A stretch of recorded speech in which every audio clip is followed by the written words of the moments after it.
você sempre foi conhecido sobre criptomoedas, né? A gente sempre vinculou a sua imagem à criptomoeda, você sempre falou de Bitcoin, e você também sempre teve, assim, um ataque incisivo aos mercados tradicionais. Exatamente. Que é o que as pessoas fazem no início quando entra em cripto, e você sempre vestiu muito essa camisa, né? De B3 morreu, ações não prestam. Mas eu faço isso ainda. E agora você tá com um posicionamento mais generalista. O que aconteceu para você ter mudado de opinião assim? Porque eu não quero, primeiro, quebrar meu canal nos próximos anos.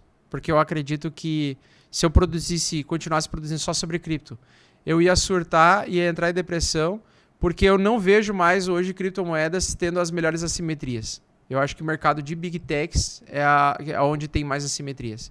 Porque eu acredito que quem investe em cripto estava entrando pela tecnologia e pela crença de que aquela tecnologia era importante. Não falando só em Bitcoin, mas falando em criptomoedas no geral. Então, tipo, o cara falava assim, caralho, o Ethereum é muito revolucionário. Nossa, agora a Vax é muito revolucionária. Caramba, a Cardano é muito revolucionária. E a gente tinha esse pensamento, essa ideia. Mas à medida que foi se passando os anos, a gente viu que a maioria das coisas que os caras inventavam em cripto, tirando o Web3, tirando essa parte de corretora descentralizada, NFTs e tal, que são tecnologias novas, tirando essa parte, a maioria simplesmente era o novo Bitcoin. Tentava surfar essa onda de nós somos superiores ao que o Bitcoin faz. O Bitcoin é uma tecnologia que nasceu em 2009, mas ela já foi ultrapassada, porque o número de transações por bloco em Bitcoin é muito mais lento e muito mais caro do que no Ethereum, na Tron, entre outras, né? Então eu percebi que eles tentaram defasar a tecnologia do Bitcoin, sendo que, na verdade, o Bitcoin é o fator revolucionário e justamente por ele ser imutável, né? Ter as propriedades imutáveis ou pouco mutáveis. Na verdade, ele tem um pouco de mutabilidade. Assim, se os desenvolvedores que hoje mantêm a rede do Bitcoin atualizada, digamos, quisessem alterar algumas regras e passassem, os mineradores aprovassem, o Bitcoin ele poderia realmente mudar algumas regras do jogo. Ele poderia. Mas os caras, logicamente, vão pensar assim, por que a gente vai mudar um negócio que está funcionando, um negócio que que defende, inclusive, de computação quântica.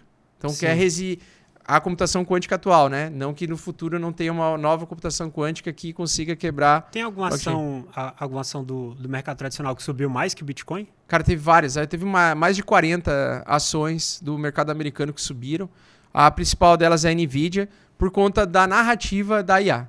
E uma coisa que eu errei muito assim foi não ter aberto os olhos para a revolução da IA pelo mercado de ações. Eu tentei pegar aí e eu acho que tu sentiu isso também. Sim. A gente comprou o token Render. Comprou achando que cripto ia ser... A gente acha sempre que a revolução vai vir de cripto, mas a IA foi diferente, né? Por isso mesmo, quando aconteceu essa mudança da NVIDIA subir mais do que o Bitcoin nos últimos 5 anos em valorização, por exemplo, quem comprou a NVIDIA em 2019 pegou 1000% de alta em BTC. Ou seja, tu multiplicou 10 vezes o teu capital de Bitcoin. Se tu tivesse trocado o Bitcoin em 2019 por NVIDIA. Teria mais dinheiro hoje, teria 10 vezes mais Bitcoin do que tem hoje. E aí foi o meu grande erro. Eu quis surfar a alta das inteligências artificiais, porque eu já estudava esse assunto em 2019 com o token AGI da Singularity lá. Sim. E depois virou AGIX, e depois eu recebi airdrop de SDAO. Mas nada fez eu ganhar dinheiro como se eu tivesse comprado em NVIDIA. O mais... E é justamente isso que eu pensei. Por que eu vou ficar falando só de cripto? Sendo que eu posso fazer as pessoas perderem a oportunidade e eu mesmo perder a oportunidade de me expor a uma narrativa com uma empresa que tem o potencial de chegar a trilhão de tamanho de mercado. Sim. Por que eu vou pensar que um token chamado Render vai chegar a 1 trilhão de tamanho de mercado? Ele não vai chegar a 1 trilhão de tamanho de mercado. Sim. Mas uma ação americana, onde o mundo todo pode comprar e tem acesso a comprar, ela tem muito mais potencial. Por isso que eu estou falando. Para os próximos 10 anos, eu acredito que as nossas altas elas vão ser mais prolongadas. O mercado vai andar mais lento, o Bitcoin. E eu acredito que é isso que está acontecendo. Ele está lateralizando mais e continua subindo, mas ele lateraliza mais e continua subindo. Só que nem ano passado, cara. Ano passado a gente viveu um bear market. Sim. E as pessoas não se deram conta. Por quê? De outubro de 2023 a abril de 2024, a gente viu alta muito forte nas altcoins. Começou a surgir os runes lá. Começou a surgir novas narrativas em cripto, novas tecnologias. A gente viu uma alta muito forte em um curto espaço de tempo, em 6 meses. Em 6 meses, alta muito forte. Só que depois a gente ficou, 8 meses andando de lado e caindo. Sim. 8 meses andando de lado e caindo é a mesma coisa que um bear market. Só que ao invés de cair 80% do topo, ele caiu 30% do topo. Né? Só que, e assim, quando a gente achava, não, mas agora vai, o negócio ficava lateral mais tempo. Mais tempo. E aí isso que eu percebi, que o mercado está muito mais maduro.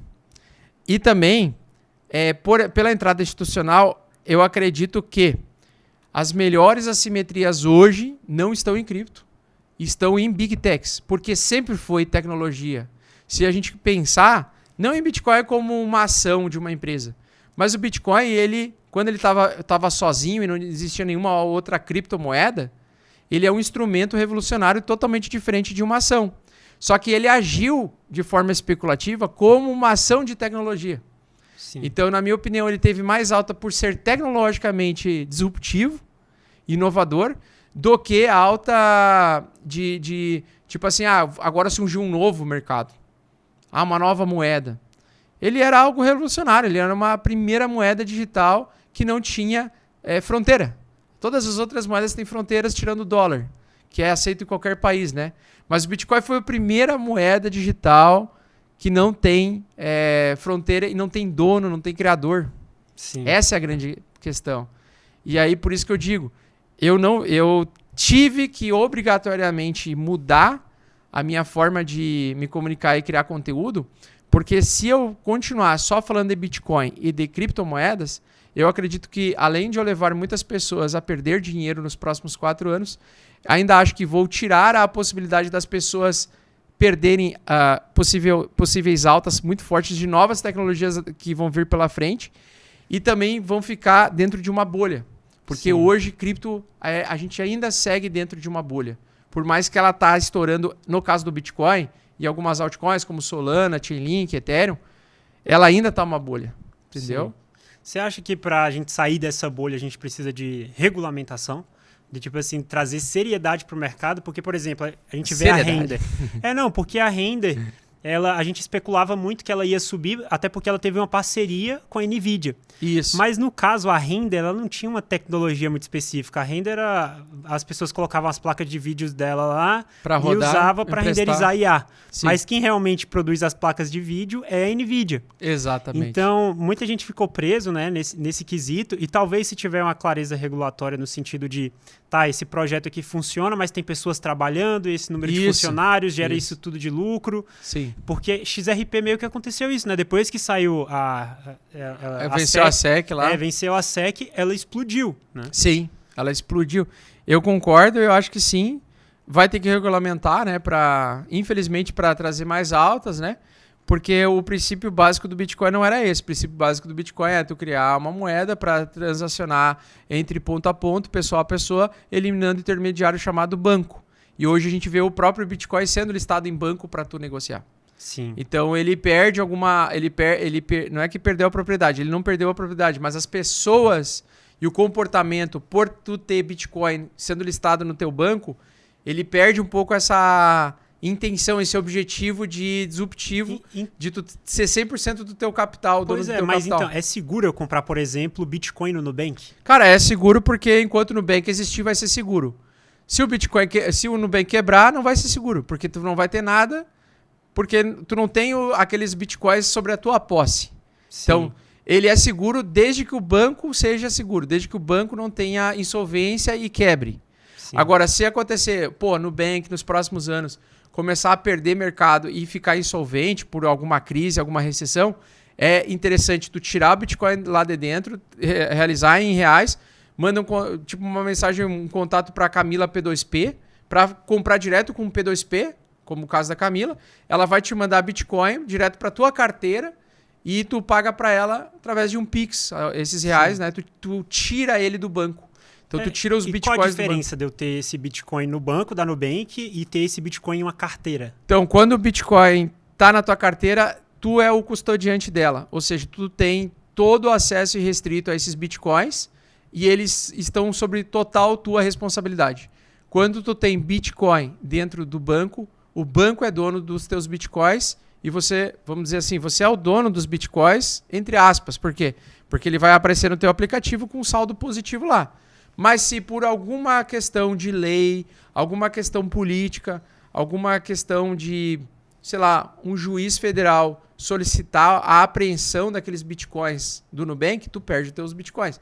Então, basicamente é isso. Quando o bitcoin está sob tua custódia em carteira com chave privada, ele é 100% teu, não tem como ninguém pegar quem não tem acesso à tua carteira com a chave privada. Agora, se tu deixa no Nubank, qualquer pessoa ou entidade superior a você pode pegar e solicitar os teus bitcoins, sim. Então, assim, ele não está sobre a tua jurisdição. O cara, então, a pessoa que compra Bitcoin no Nubank, ela tá para especular, ela não tá pela tecnologia, isso, né? Eu gosto de usar o Nubank para comprar Bitcoin de vez em quando e me expor, por exemplo, às vezes em Solana, por exemplo. Vamos dizer que eu tenho 250 mil reais numa caixinha do Nubank. Isso acontece comigo. Eu tenho lá, deixo rendendo lá, agora 14% taxa Selic. E aí eu quero ter aquela a facilidade, rapidez de eu trocar por Bitcoin, porque 1h da manhã o Bitcoin ele tá começando a fazer um pivô de alta, ele está começando a subir. E aí tu fala assim, putz, eu quero pegar essa oportunidade porque eu acho que ele fez fundo agora. Eu vou lá e troco. Tipo assim, tiro renda fixa imediata, tiro da caixinha, cai na hora, já mando ali dentro do próprio Nubank para investimento em cripto e me exponho em Bitcoin. Sim. E aí eu fico consciente, esse Bitcoin aqui não é meu. Não é certo. Eu só estou especulando em cima do valor. Mas se eu pegar, por exemplo, uma alta de 3 dias, às vezes eu posso ter 20 mil reais, 30 mil reais a mais, só de eu ter entrado naquele momento. Então, às vezes tu consegue até fazer um trade ali dentro. Só que o problema é, a taxa é cara. A taxa é mais cara. É, a taxa é mais cara. Então, eu, Augusto, não faço movimentos curtos. Eu compro e seguro. Por exemplo, abri uma janela temporal de alta que eu acredito para o Bitcoin e para criptomoedas agora, principalmente Bitcoin. Eu fui lá, troquei minha renda fixa, sei lá, minha caixinha de 250 mil reais, transformei em Bitcoin, deu meio Bitcoin. Esse meio Bitcoin agora eu vou ficar exposto por uns 3 meses. Por quê? Porque ele graficamente me deu sinais de que eu posso possivelmente ganhar mais lucro se eu tiver exposto em Bitcoin durante 3 meses. E aí eu acho que o banco não vai quebrar em 3 meses. Sim. Eu acho que o Nubank não vai quebrar sem um aviso prévio, não vai ter uma insolvência, não vai sair.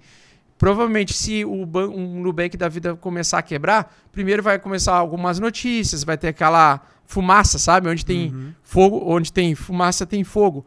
Então, eu esperaria pacientemente e ficaria exposto aqueles 3 meses surfando aquela alta do Bitcoin para que daqui a pouco o Bitcoin começa a cair de novo, eu transforme de volta em renda fixa. Sim. Eu particularmente gosto muito da facilidade ali dentro, né? É. Mas ele faz parte, tipo assim, menos de 1% da minha carteira. Tipo, eu prefiro sempre ter o Bitcoin ativamente.